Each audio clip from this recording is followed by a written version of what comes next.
Good day, YouTube, and welcome to another episode of the Albino Rhino I Might Just Shit My Pants review. Anyway, you have me here again alone. We're reviewing a beer. This time we're reviewing Railbender Ale from the Erie Brewing Company. Yeah, Erie Brewing Company in Erie, Pennsylvania. www.eriebrewing.com. Oh, brewingco.com, sorry.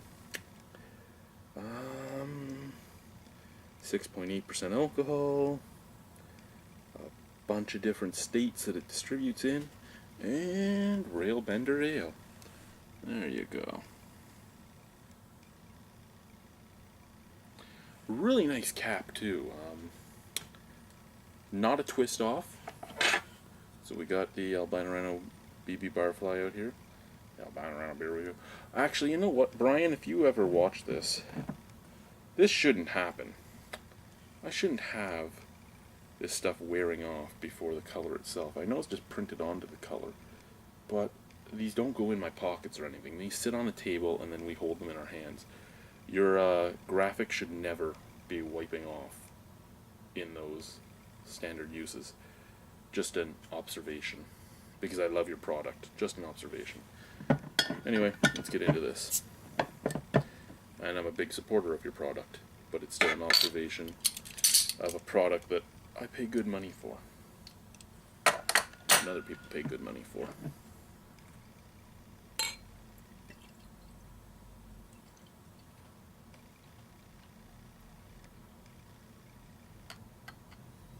Now, I don't know why, but I expected this to be darker. No real reason. I just expected it to be darker, just by the name and the graphic on the bottle and everything else. It just seemed like it was going to be a dark, evil amber ale. That's amberish. I mean, some people would argue it's gold. Some people would say it's amber. Ooh, did you hear that? Ooh. I just might actually shit myself in review.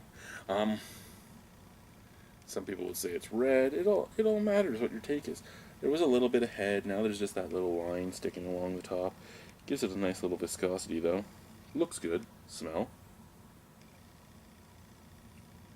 Wow. That's malt.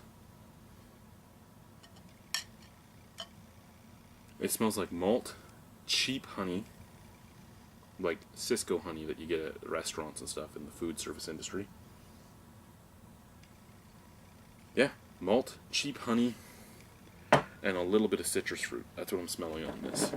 And the cheap honey, you know when you get a green tea, have you ever been to a restaurant and ordered, have you ever been to one of the casinos and ordered a green tea with a lot of honey? And they use the green tea with lemon bags.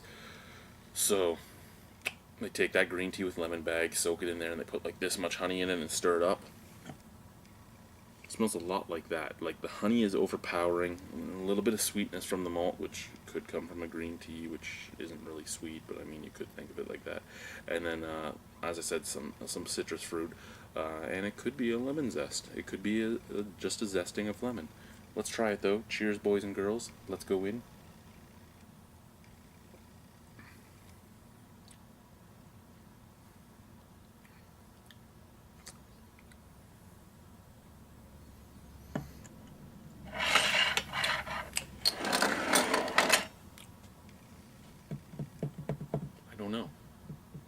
I don't know what I think of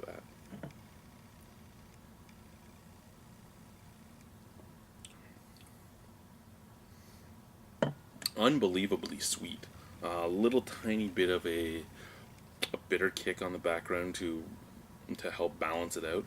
It just comes up from the back of your throat up just to emanate out and take some of that sweetness away. But this is super sweet. It is almost like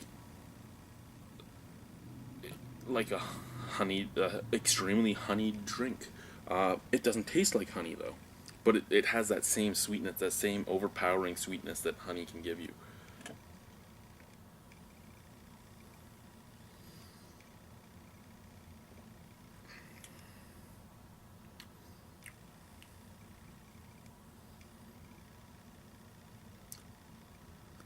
Actually,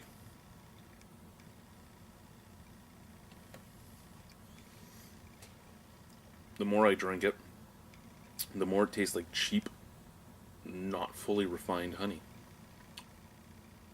With that earthy hop bitterness on the background to help round it out. A little bit of sweet malt up at the forefront.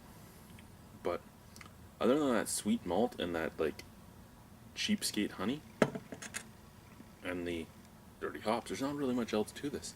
It's a heavier mouthfeel. It's a medium to heavy. Um,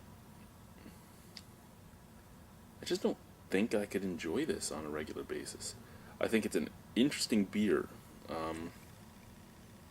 It's one of those beers I think I'd rather drink out of the bottle. It's probably the only one of the only craft beers I would rather bottle slam because you're not getting, see, bringing it up, not getting the smell. Bringing this up, overpowering honey smell as it hits my face, right? Like right about here.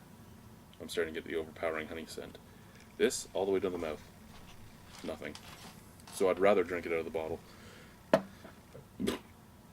and it's gassy. It's gassy. 6.8% alcohol though. Can't complain about that. The taste is not bad. It's just a little too overpowering and strange. Does it chug? I don't even know if I want to do this.